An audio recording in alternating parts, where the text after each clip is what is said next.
21st Century Entrepreneurship with Martin Piskarik.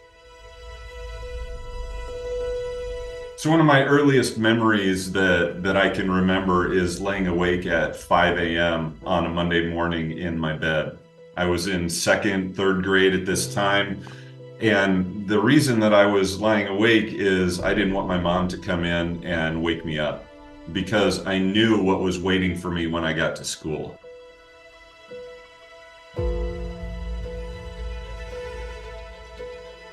I was blessed with a home that was great. It was a safe place, but school was not as safe. And in Iowa, where I grew up, in the early 80s, being able to play kickball on the recess field at lunch was life. It was huge. That was so important. And I was told that I couldn't play.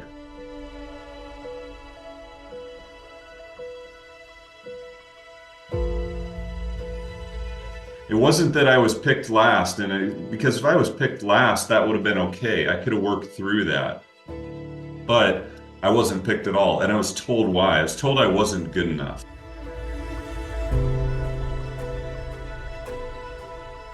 I was young for my class. I was a little husky, a little rough around the edges. I wasn't very coordinated, but all I wanted to do was have the chance to play, because if I did, I knew that I could show them I was good enough.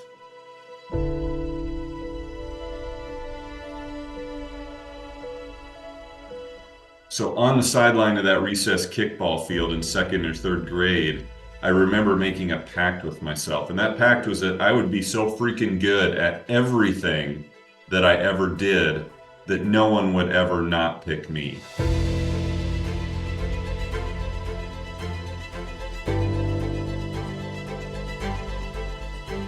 That's a dangerous thing to say to yourself at that age, because what it led to was a relentless striver who nothing was ever good enough for me.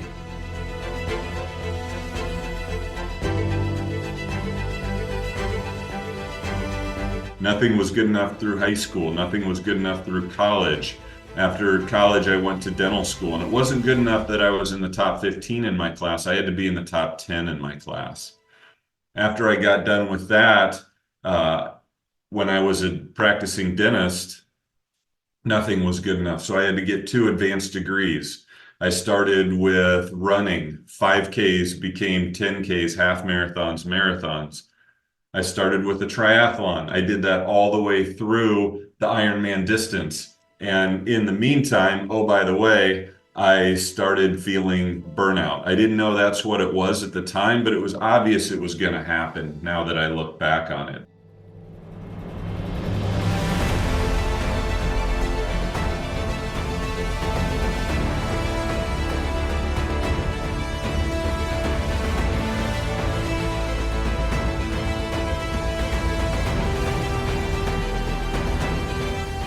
I was going 100 miles an hour. There was a time in my life where I had just purchased my dental practice from my dad, so I was dealing with that. I was starting to be the owner of the practice. I was building a new building, and I was trying to oversee all of that. At the same time, I was training for 2 Ironman triathlons, and I was on 3 boards, and I was coaching both of my kids in soccer. And obviously, as I look back on that now, I think, Eric, that was ridiculous. That was way more capacity than anyone could handle, but it was kind of a slow boil that got me to there. I would add one thing, and then another thing, and then another thing. And unfortunately, what I also added, as I wasn't sleeping, I was redlined with stress all the time, I started feeling chest pain. I started having heart palpitations.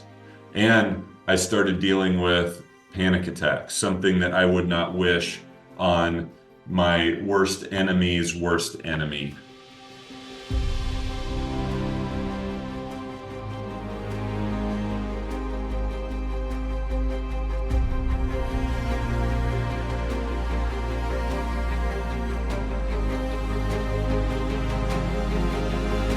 It was brutal, and it wasn't actually until I started getting a hold of understanding what was going on. But I was a slow learner. I didn't understand the burnout the first time. It wasn't even the second time. It was finally the third time that I struggled with severe burnout that I actually was within 2 months of selling my dental practice and walking away. So what happened then, I was working on a deal to sell my practice because I figured the only way out of this was to get out of my career.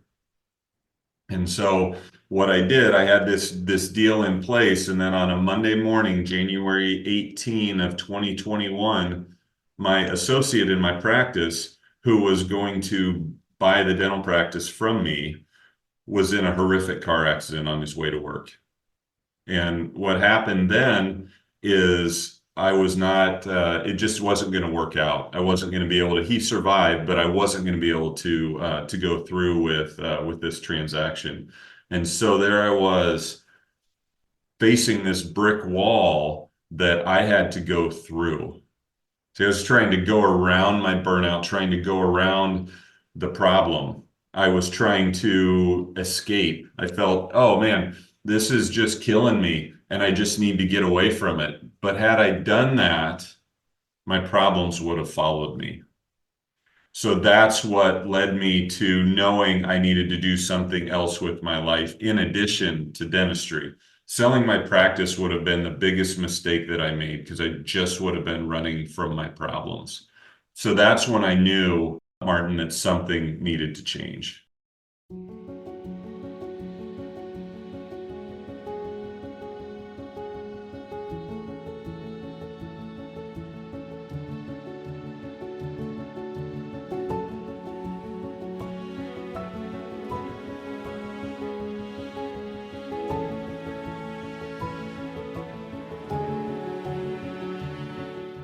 So I achieved everything that I ever set out to achieve.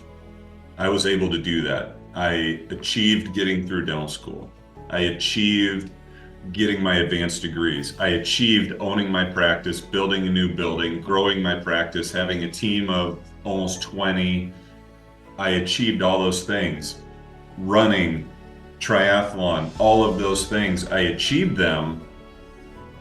And then I was in Colorado because I was going to do the Leadville 100 mountain bike race, which, if you don't know about that, it's 100 miles of mountain bike riding all above 9,500 feet. So we get all the way up to 13,000 feet on a bike. The air is really thin, super tough. But we drove out there to Colorado, and we drove out on a Tuesday. And Wednesday morning, we decided to do what all idiots from Iowa who live at 900 feet of elevation do, and that's you get up in the morning and try to see the sunrise at the top of a 14er. So we decided to get up after driving the whole day in this rental RV. We hiked up Mount Princeton. I was in the best shape of my life. I basically ran up that mountain. I had been training so hard for this big mountain bike race. And so I stood at the top of that mountain as I waited a little bit for my brother-in-law to catch up to me while we were up there. And I looked around, and sometimes you just have that moment of clarity, right? So you're standing there and something just hits you like right in your chest, like deep in your soul. And what hit me there was this phrase: if you don't know why you're climbing the mountain, you are not going to find the answer at the top. And what was so huge about that is I had been climbing every mountain I could possibly find. I had been striving and chasing and hiking and climbing and all of this, and I'd achieved everything that I wanted to. But the reality is, I didn't know why I was doing it. I was achieving just for the sake of achieving. So what I learned in that moment, I had full confidence that I was going to do great in that bike race. And I did. But I also knew that crossing the finish line was not going to mean what I thought it was going to mean. And so I finished the race. I did cross the finish line. The part that meant the most to me is as I was crossing the finish line, my son, who was about 12 years old at the time, he ran across the finish line with me. And of the whole 10-hour race, that was the only part that truly had significance to me.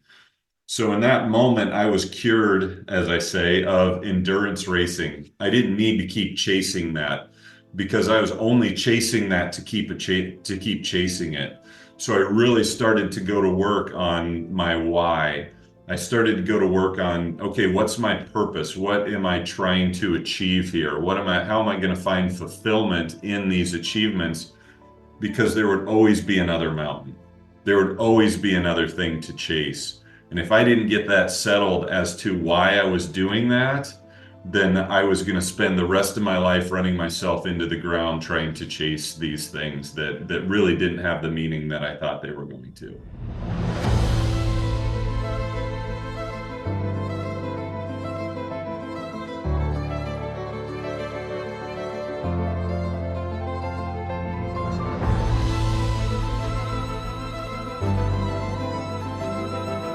So here I was, not knowing what I was supposed to do with my life and still facing this level of burnout. Actually, it was so bad right when COVID hit. My family and I were supposed to go on a vacation to Spain. We were going to stay in a villa right on the Mediterranean Sea. We were going to just experience this amazing scenery and get to enjoy all this. And there was a lot of pressure on it because my son was graduating from high school and I felt like the walls were closing in. Felt like we didn't have much time, so we had to make the most of the time that we had. Well, that all got canceled. And so here I was, my dental practice was closed. We didn't get our vacation. My son was graduating from high school, all of these things. So I needed to do something different. And I knew in my mind that my head was just spinning with what to do and worry and all of these things. So I made what for me was a really bizarre commitment. I committed to 30 minutes of quiet a day. I really at the time didn't know why I was doing it other than I needed to try to slow my brain down. Day one, I failed miserably. I looked at my watch probably 46 seconds into that half hour thinking, boy, I gotta be getting close, right? Because it was so foreign for me to sit in quiet. And I'm guessing I'm not the only one. Anyone else can raise their hands here. No one will know that you do, but it's okay because that's what we are and that's what we do. So I committed to that time in a time that there was so much uncertainty. In my dental profession, there were so many webinars about infection control and coming back to work and PPP loans and all of this crazy stuff. There was so much noise. And in the midst of that, I found quiet. And by the time I got to the third or fourth day, my body and my mind were craving that quiet. And what I found in listening to that is I had spent a lot of my life in one of two places. I was either stuck in the past or I was worried about the future. I realized that I was stuck in the past because I was still trying to prove myself to those bullies who had moved on from me 35 years ago. And I was worried about the future. What was next? I didn't like what I was doing. I didn't like where my life was at. I was burned out. I was torch, fried, crispy, whatever term you want to use. And so what I realized in that time was I was missing the one thing that was guaranteed. The thing that was right in front of me, and that is the now. I was in the past, in the future. I wasn't in the now. So that's where Win the Now was born. And what Win the Now says is that the one thing that's guaranteed is the moment right in front of us. So Martin, right now for us, the now is this podcast episode. It's us having a great conversation and adding value to your listeners. And I would like to think that it's going to provide some hope for some people who are struggling in this same space in their lives. And so I decided that there was a reason that I had gone through everything I had gone through. There was a reason I'd gone through the burnout, why I'd figured out that at the top of the mountain wasn't what I was looking for. And the purpose in all of that was to help other people on their journey as they went through that. So in the past couple of years since that has happened, I am engaged in my own life. I am an active participant in my own life. I still struggle with it. I still can drift to worry about the future, stuck in the past. I can still drift to those places, but when I do, I remind myself that I'm not living in the current moment. Sometimes I have to say to myself quietly, I am here. right here, right now. I have to bring myself back into that current moment because it's still easy to get stuck in those places. But now, because of the win the now concept, I'm able to help people who are on their burnout journey. I'm able to help people who maybe they've achieved everything in their life that they have tried to achieve, and it's feeling hollow. Maybe they don't know what the next mountain they're supposed to conquer is. Maybe they don't know what the next step is that they're supposed to take. And that's where I'm able to come alongside people and help them on their journey to discover a life that they don't want to wake up from, a life that they don't have to have a vacation from, a life where they feel hope and belief that good days are ahead. And it starts with just taking a few simple steps to get into that space of the now, of the present moment.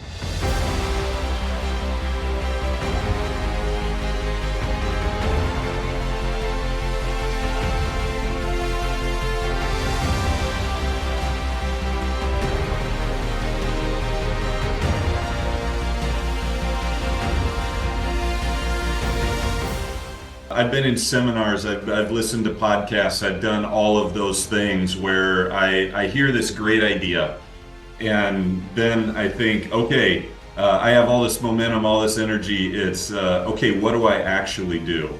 Well, here's the thing. So I tried to go around my burnout. And in January of 21, when my associate was in his car accident and I was face to face with the fact that I'm not getting any help. I'm just not. I'm here in this space. My plans have completely fallen apart. There are 2 of us dentists in a 3-dentist practice, and we got to figure out how to do this. And so we did. We figured it out. I pouted for a little bit, which I think we all do when the world falls apart.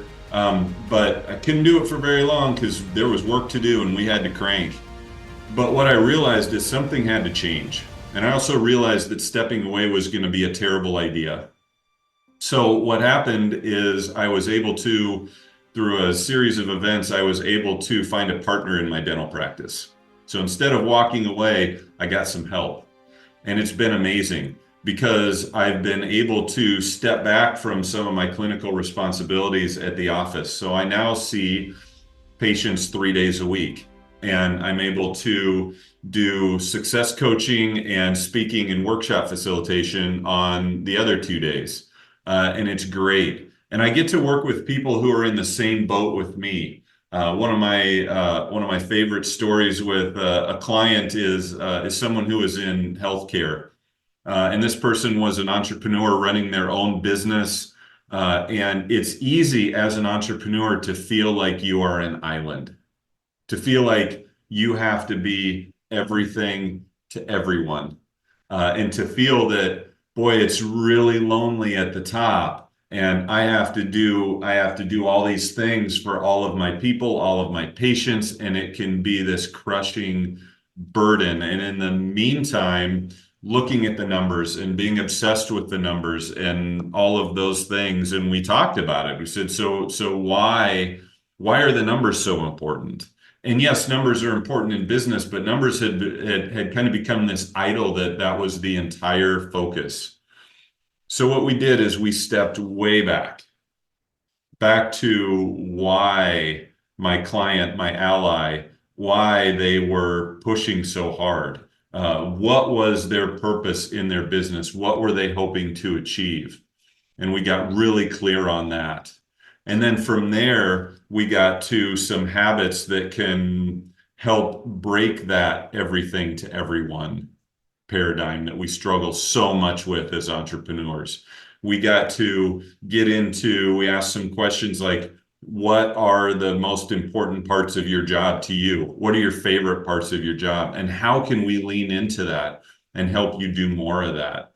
And slowly, it was amazing to see the focus drift away from the numbers and more into impact, which is what we're all here for. We're all here in this world to make a difference, to make an impact. We're all here to, we have this amount of time that we're here on the earth, and how can we make a difference that is disproportionate to who we are? And so we got really clear on that. And now we've been working together for about 2 years. And I see a different person when I walk into that clinic. I see a person who is at peace with who they are, at peace with what they're trying to do, no less driven, but just knowing why they're driven. And it feels so good because that's my story. I don't work less hard than I used to, but I am so purposeful in the work that I do. People look at me and say, why would you step away from dentistry? Why would you cut back in that? You could have run through your career, had a nice life, all of that. And I say, when the burden of a story that you have is so strong that you can't not share it with other people, then the last thing you want is to lay on your deathbed someday and say, I didn't share this story. So I love that story with my client. I love how we've been able to help with that. And so I want to share one more story. Last week, I did my last workshop facilitation of the year, and I went into a group of entrepreneurs. There were 12 entrepreneurs in the room. And it was amazing to start having this conversation about living present in our lives, about being worried about the past, stuck in the past, worried about the future. And I could just see light bulbs come on as they realized the burden of trying to be everything to everyone, as they realized the burden of trying to have all the answers when you actually have a team that can help you. We're so fortunate that we have people that work for us, and we have people that we hired for a reason. How can we tap into their potential to make it so we're not alone at the top? So these are the kind of things that I love to do. These are the kind of groups that I love to work with. I have a huge passion for entrepreneurs because that's what I am. I'm definitely an entrepreneur, and I know what it's like to manage people. I know what it's like to do that. And even more, I also know what it's like to figure out what my favorite part of my job is and to really lean into that and to do as much of that as I possibly can. It's a great way to push back burnout.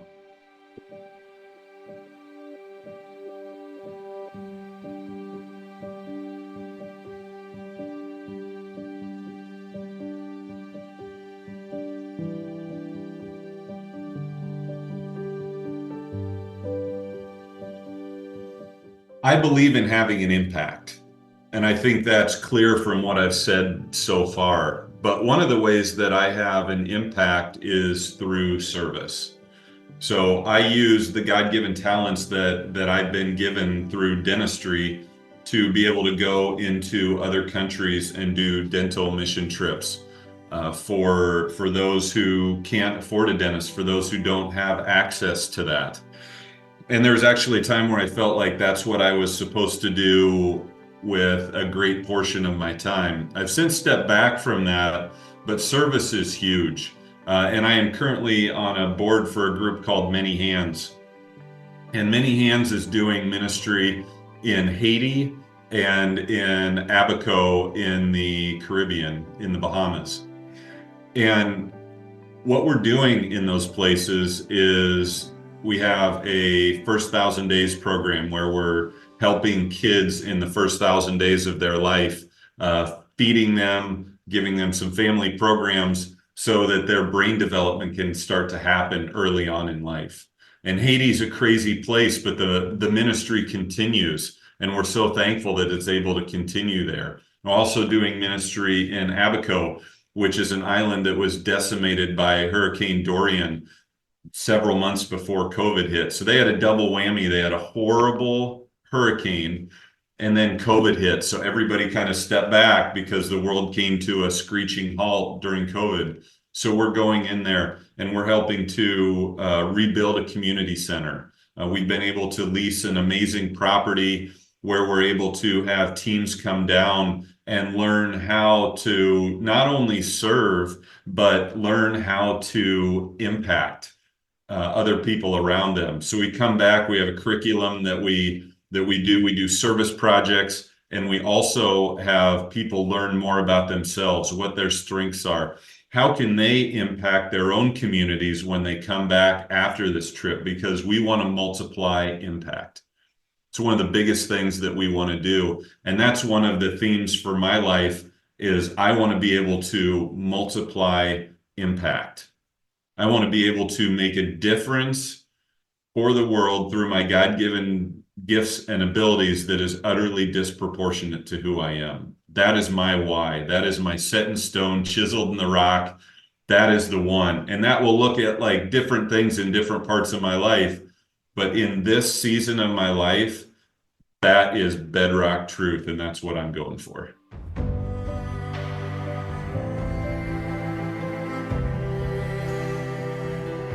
So it's pretty easy to get a hold of me. My website is just my name, ericrecker.com.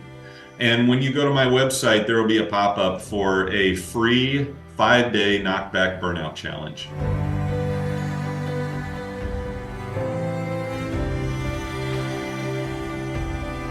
Because burnout is it's a slippery slope.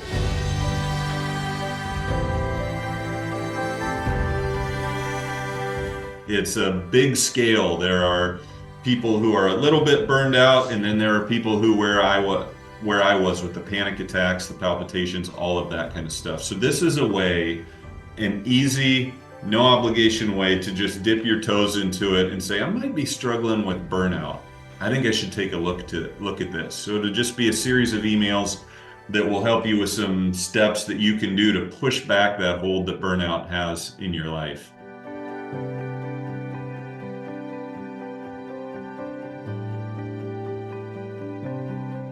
On my website, there's also links to my success coaching. There's links to me coming in and speaking to your group or organization about how we can have that impact, how we can loosen that hold of burnout and believe that good days are ahead.